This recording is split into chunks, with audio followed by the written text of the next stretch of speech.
The air hung thick and humid, a living breath drawn in by ancient, sprawling trees. The distant croak of a swamp creature echoed, a timeless lullaby. Here, amidst the tangled roots and whispering reeds of a forgotten world, one might expect only the raw, untamed wilderness. But then it emerges, almost imperceptibly, as if born from the very earth itself. A small, rounded structure, woven into the gnarled embrace of a colossal tree. It isn't built on the landscape, it is the landscape. A humble, organic form of mud and pliable branches, a testament to simplicity. This was no accidental dwelling, no mere shelter from the elements. This was a home, a sanctuary, meticulously crafted by hands that had once guided the destiny of a galaxy. And in its very existence, it spoke volumes, whispering a profound story of introspection, a quiet rebellion against a past that glittered with misplaced glory. Imagine for a moment the cold, impersonal spires of the Jedi Temple on Coruscant. Gleaming durasteel, ancient stone, towering pillars that scraped the heavens. A monument to power, knowledge, and a pervasive, almost arrogant certainty. It was a place to inspire awe, to convey authority, to house a vast, intricate hierarchy.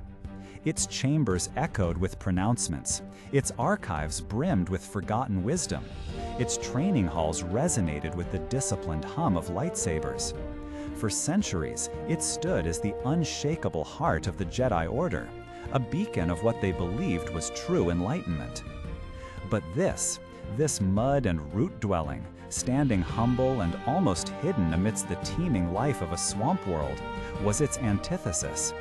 It represented a deliberate, conscious rejection of everything that grand temple symbolized in its final days. It was a renunciation of the Order's former glory, not out of bitterness, but from a deeper, more profound understanding of where true peace, true connection had always resided. For the venerable being who called this place home, the spires of Coruscant had come to represent a detachment, a remove from the very force they sought to understand. They had become too grand, too isolated, perhaps too certain of their own power. The force he had come to understand was not to be found in grand pronouncements or ancient texts alone, but in the whisper of the wind through the cypress trees, in the deep, resonant thrum of the earth beneath his bare feet, in the silent, teeming life that surrounded him. His simple hut was not merely a shelter, it was a living philosophy. Each clod of mud pressed into place, each root carefully woven, was an act of humility, an affirmation of a direct, unfiltered connection to the natural world. Inside, there was no ostentation, no clutter. Perhaps a rough-hewn table, a simple cot, a few tools, and a collection of trinkets gathered from the swamp itself. A smooth river stone, a curiously shaped piece of wood, a fragment of crystal pulsating with the latent energy of the planet. These were his treasures, not because of their material worth, but because they spoke of life, of growth, of the raw, untamed force that pulsed through everything.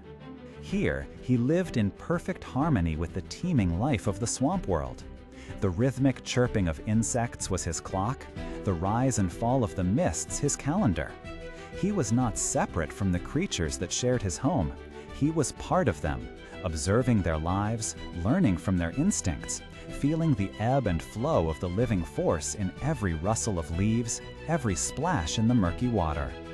He moved with the seasons, ate what the land provided, and found wisdom not in ancient scrolls, but in the unfolding drama of nature itself. This humble abode was a profound lesson in itself.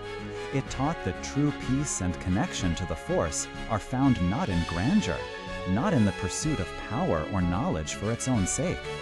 It taught that reverence for the natural world, for the fundamental interconnectedness of all living things, was the purest path to understanding the cosmic energy that bound the galaxy together.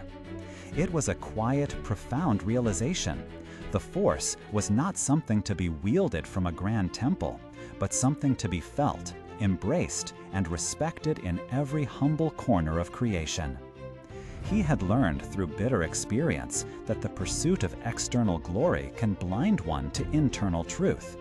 The magnificent Jedi temple, for all its majesty, had ultimately fallen.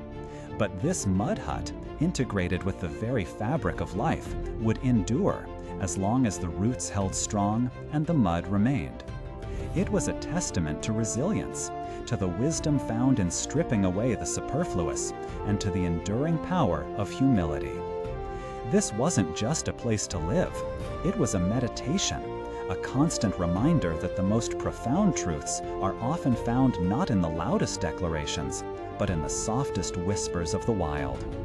It was his true temple, built not of stone and steel, but of humility, wisdom, and an unwavering reverence for the living, breathing force that permeated every leaf, every drop of water, every humble speck of mud.